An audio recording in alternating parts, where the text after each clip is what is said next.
Kabilang na dito ang buwan ng Ramadan na isa sa pinakamalaking biyaya sa atin ng Allah, na kung saan ang bawat isa sa atin ay dumating ang buhay natin sa mabiyayang buwan ng Ramadan. Marami sa ating mga kapatid, sa ating mga pamilya,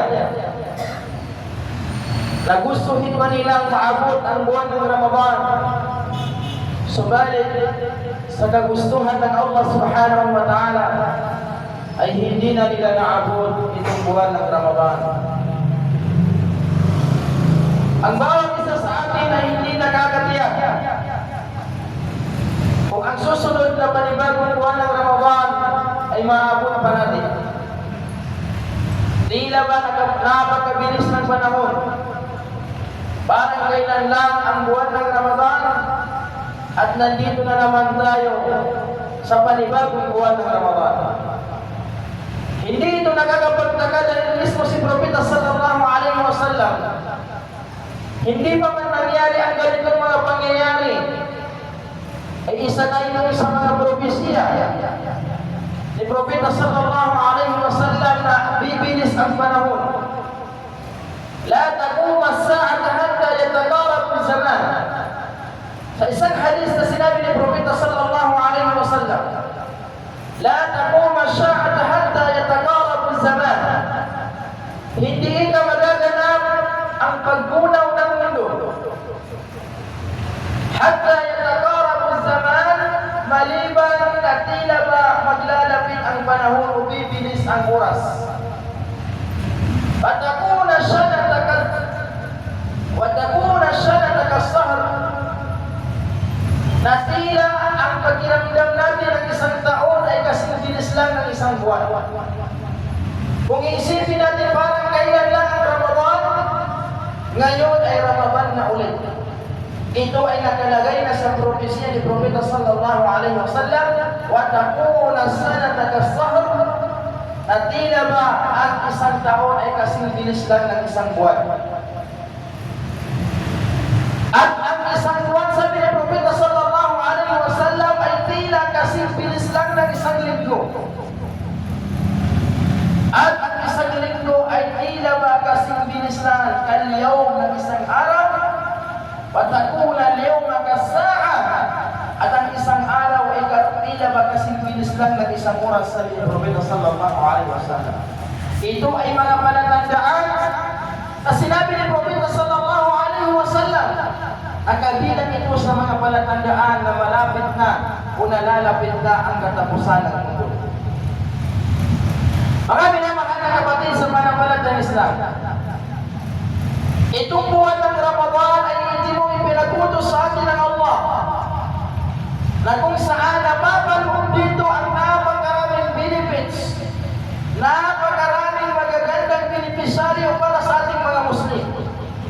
Marami tayong mapupulong na aral kung ating iisipin, ating papansinin kung ano ang mga aral na mapupulot natin dito sa buwan ng Ramadan. Kabilang sa mga aral na dapat natin matutunan dito sa buwan ng Ramadan ay kung paano paigtingin, paano pagtibayin, paano palakasin ang simpatya, ang pagmamahal, ang awa ng Muslim sa kapwa niya Muslim. Dahil dito sa buwan ng Ramadan, naging pantay-pantay tayong lahat.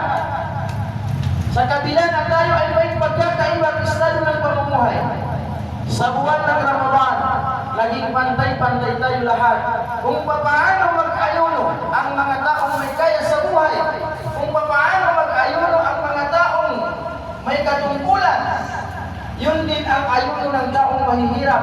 Kung ano ang gutom na nararamdaman ng mahihirap, yun din ang gutom na nararamdaman ng mga mayayaman. Kung ano ang gutom na nararamdaman ng mga mahihirap, mga dukha, yun din ang gutom na nararamdaman ng taong mayroong kaya sa buhay. Dahil sa pamamagitan nito ay lalakas ang pagmamahal ng mayayaman sa mahihirap. Dahil mararamdaman nila kung ano ang pakiramdam ng walang makain. Mararamdaman nila kung ano ang pakiramdam na hindi makakain. Ito ang unang aral na matututunan natin sa buwan ng Ramadan. At ta'atuf, ibig sabihin yung simpatsya, awa ng Muslim sa kapwa niya Muslim. Kaya nga si Prophet sallallahu alaihi wasallam sinabi na sa kanyang isang hadis, "Taral mu'minina fi tarahumihim wa ta'atufihim wa tawaddihim al-jasad al-wahid." Ang mga mananampalataya sa ni Prophet sallallahu alaihi wasallam sa kanilang pagdadamayan, sa kanilang pagiging pagsimpatsya, sa kanilang pagpapatawad, kal-jasad al-wahid, ay para silang isang katawan na kung ang isang bahagi ng ating katawan ay nakaramdam ng sakit, mayroon iniindang sakit, buong katawan natin ay nakakaramdam sa sakit na yun. Yun dapat ang maramdaman ng isang Muslim kapag may kapatid sa Muslim na nasasaktan. Kapag may Muslim kapatid na Muslim na alam niyang naghihirap, dapat ay masimpatsya ng taong may kaya sa kapatid niyang Muslim. Maramdaman niya yung sakit na nararamdaman ng kapwa niya Muslim. Dahil yun ang totoong mga Muslim. Ngayon, naramdaman ng mga taong may kaya sa buhay kung ano ang pakiramdam ng hindi makakain, kung ano ang kalagayan ng kapatid niyang Muslim na hindi makakain, kung ano ang pakiramdam ng gutom, kung ano ang pakiramdam na mapuyat. Ngayon, pari-pariho natin nararamdaman. Nawa ay magsilbing aral ito sa atin upang palakasin ang pagmamahal natin sa kapwa natin Muslim. Pangalawang aral na dapat natin matutunan dito sa buwan ng Ramadan ay kung paano tayo magipag-ayos, paano tayo magipagpatawa, paano tayo magpatawad sa kapwa natin Muslim. Tingnan niyo sa buwan ng Ramadan, isa sa turo sa atin ng buwan ng Ramadan ay kung paano magkaroon ng mababang kalooban, paano tayo maging simple, paano tayo maging magkapwa sa buwan ng Ramadan, paano tayo maging mapagpatawad. Dahil kabilang ito sa mga gawain na walang limitasyon ang kanyang gantimpala. Mayroong gawain na walang limitasyon ang kanyang gantimpala sa sobrang laki nito. Una dito ay ang pag-aayuno sa buwan ng Ramadan. Sinabi ni Propeta sallallahu alaihi wasallam, sinabi ng Allah sa hadis al-Qudsi, "Kullu 'amal min 'adama lahu illa as-sawm, fa innahu li wa ana ajzi bihi." Lahat ng gawain ng anak ni Propeta Adam alaihi salam ay para lang ito sa kanyang sarili. Illa as-sawm, maliban sa pag-aayuno sa buwan ng Ramadan. Fa innahu li, dahil ito iyo ay para sa akin, ika ng Allah subhanahu wa ta'ala. Wa ana ajzi bihi, at si Allah mismo ang magbibigay ng ating mga gantimpala pagdating sa araw ng paghukom. Walang limitasyon kung gaano ito kalaki. Hindi katulad ng iba nating gawain na may natatanging limitasyon o gantimpala. Subalit ang pag-aayuno sa buwan ng Ramadan ay walang limitasyon kung gaano ito kalaki dahil mismo ang Allah ang magbibigay ng gantimpala nito. Pangalawa ay ang pagpapatawad, pagkikipagkasundo sa kapwa natin Muslim. Gawain na walang limitasyon ang kanyang gantimpala dahil si Allah mismo ang magbibigay ng gantimpala nito. Sinabi ni Allah sa banal na Quran, "Faman 'afa wa aslaha fa ajruhu 'ala Allah." Sino man ang magpapatawad, sino man ang magpatawad at makipagkasundo, makipag-ayos, fa ajruhu 'ala Allah, ang gantimpala nito ay tangis sa Allah subhanahu wa ta'ala. Mga minamahal na kapatid sa Islam, bilang isang Muslim, taglayin natin ang kababaang loob, ang makipagkasundo, ang makipag-ayos sa kapwa natin Muslim, dahil ang gantimpala nito ay tanging si Allah subhanahu wa ta'ala ang mapagbibigay sa araw at pagbubuhay. Si Propeta sallallahu alaihi wasallam, kung ating babalikan ang kanyang dalang buhay, kung personal niyang pagkatao ang naapakan, sobrang mapagtimpi ni Propeta sallallahu alaihi wasallam. Wala siyang drama kapag personal niyang buhay ang inaapi. Maraming mga pagkakataon na nasaktan si Propeta Muhammad sallallahu alaihi wasallam. Dumating pa sa punto na dumugo ang kanyang palo dahil pinagbabato siya ng mga tao dahil pinagdadauhan sa Taif. Dumating sa punto na tinatawag siyang balyo, tinatawag siyang mangkukulam sa labanggiro. Pinagtatapunan ng basura ang daan kung saan sila daan papuntang masjid. Subalit hindi ito ikinagaling ni Propeta sallallahu alaihi wasallam dahil ang inaapi ay ang personal niyang pagkatao. Subalit kung ang inaapi ang relihiyong Islam, walang kasintapan si Propeta sallallahu alaihi wasallam kung ang iniinsulto ay ang Islam. Subalit kung personal niyang pagkatao ang iniinsulto, walang laban si Propeta sallallahu alaihi wasallam. Ang mga sahaba ni Propeta sallallahu alaihi wasallam, kahit mabuhay, ang naging kaso sa panahon ng mga sahaba ay mas nanaig pa rin sa kanila ang pagtitimpi, pagpapatawad sa kapwa nila Muslim, kahit pa mayroon ng damay na buhay sa kanilang kapanahonan. Sa kapanahonan ni Umar bin Khattab radiyallahu anhu, isang araw may dumating sa kanyang tatlong lalaki na magkakapatid, mumsikin at isyam, na kung saan ang magkakapatid na ito ay mayroon silang dala-dalang isang lalaki. Pagdating nila kay Umar bin Khattab radiyallahu anhu, agad nilang sinabi kay Umar bin Khattab, "Ya Amir al-Mu'minin, o hari ng pananampalataya, hinihingi namin sa iyo na ipataw mo ang parusang kamatayan sa lalaki na ito." Faqala Amir al-Mu'minin, sabi ni Umar bin Khattab radiyallahu anhu, tinanong niya ang magkakapatid kung bakit gusto nilang ipataw ang parusang kamatayan doon sa dala-dala nilang lalaki. Faqala, innahu qatala walidana, dahil ang lalaki na ito ay pinatay niya ang aming ama.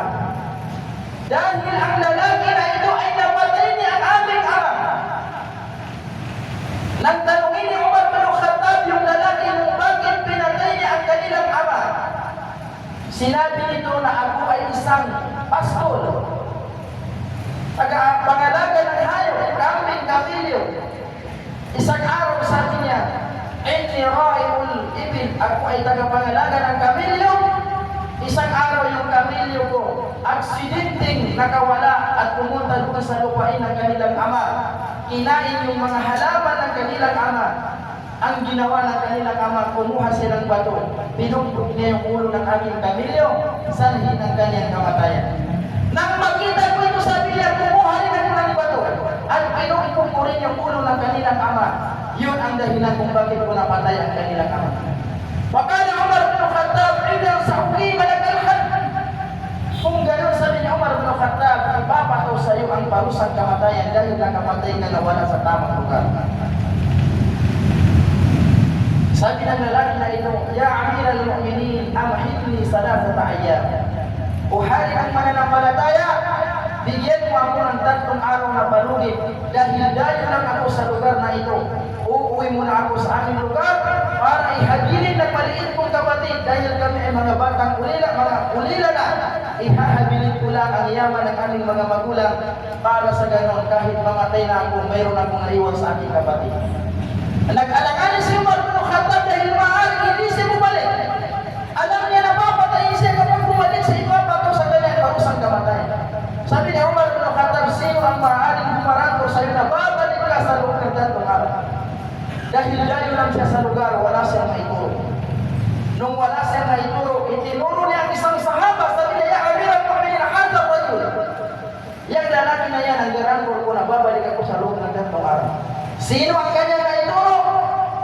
Abu Zarr na isa sa mga kilalang sahaba ng Propeta sallallahu alaihi wasallam.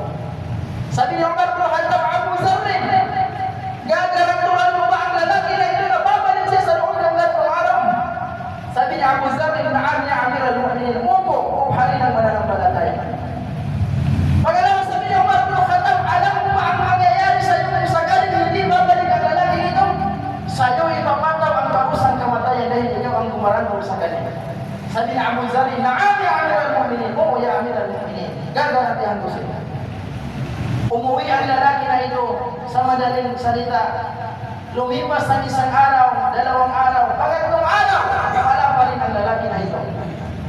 Nung malapit ng lumubog ang araw, inilabas na si Abu Zarr dahil kung hindi darating yung lalaki, maaaring sa kanila ipataw ang parusang kamatayan dahil siya ang gumarantor sa lalaki. Nung malapit ng lumubog ang araw, agad-agad na mayroon silang nakita isang lalaki na nakasakay ng kabayo. Ang bilis ng takbo niya.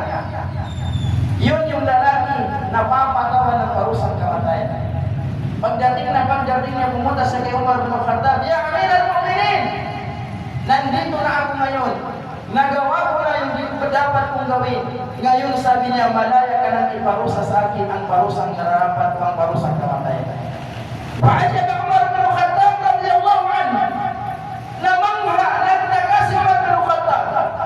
Kung bakit pa siya bumalik, samantala mayroon siyang pagkakataon na tumakas. 3 araw ang ibinigay sa kanyang paluwi.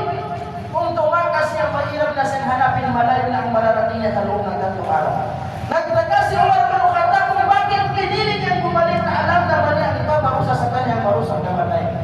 Sabi niya Umar bin Khattab, Abu Zarr, bakit mo ginaranturan ang lalaki na ito? Sa kabila na hindi kayo magkakilala, nakataya ang buhay mo, bakit mo ginaranturan ang lalaki na ito? Sabi niya Abu Zarr, ya Amir al-Mu'minin, kaya ko siya ginaranturan dahil natatakot ako na masabi o maging kwento na sa panahon ni Umar bin Khattab ay nawala na ang awa o habag ng Muslim sa kapwa ni Muslim, kaya ko siya tinulungan. Nagtanongin ni Umar bin Khattab yung lalaki kung bakit siya bumalik sa kabila ng mayroon siyang pagkakataon na tumakas. Sabi ng lalaki na ito, ya Amir al-Mu'minin, kaya ako bumalik dahil ayaw ko na magkwento, maging kasaysayan na sa panahon ni Umar bin Khattab na wala, nasira ang tiwala ng Muslim sa kapwa ni Muslim. Nang marinig ito ng magkakapatid na namatayan ng ama, ano ang sabi nila kay Umar bin Khattab radiyallahu anhu? Amir al-Mu'minin, huwag mo nang ipataw sa lalaki na ito ang parusang kamatayan dahil pinatawad na namin siya. Sabi ni Umar bin Khattab, bakit? Dahil ayaw namin na masabi, maging kwento na sa panahon ni Umar bin Khattab na wala ang pagpapatawad sa pagitan ng Muslim. Mga minamahal na kapatid sa Islam, kabilang ito sa dapat natin paglaanan ng pansin. Pagtuunan ng pansin ay ang pagpapatawad, pagpapatawad sa kapwa natin Muslim. Kung ating titingnan isa ito sa mga ugat, kung bakit tayo mga Muslim ay tila ang gulo, especially sa lugar natin sa Mindanao, konting issue lang, napakadali sa kanila na kitilin ang buhay ng kapwa nila Muslim dahil nawala ang pagpapatawad sa kapwa ni Muslim. Nawala ang pagpapatawad sa kapwa niya tao. Ni kahit hindi Muslim, mali ang pananaw na basta hindi Muslim ay kalaban, basta hindi Muslim ay pwedeng patayin. Mismo ang Allah ang nagsabi sa banal na Quran, man qatala nafsan muta'ammidan, sino man ang pumatay ng tao na sinasadya niya na wala sa tamang lugar, wala sa tamang kondisyon, faka'annama qatala an-nasa jami'a, katumbas nito ay parang pinatay niya ang isang katauhan. Kahit hindi Muslim, mali ang mindset na naitanim sa ilan na basta hindi Muslim, okay lang na dayain, basta hindi Muslim, okay lang na apihin. Ang Islam pinag-utos sa atin na paano maging magkatarungan sa lahat ng tao. Mali yung naging mindset ng ilan sa atin na okay lang yan kasi Christian naman, okay lang na dayain, okay lang na apihin kasi Christian naman. Mismo ang Allah ang nagsabi sa banal na Quran, hindi kayo pinagbawalan ng Allah sa mga tao, hindi nila kayo pinapalayas sa mga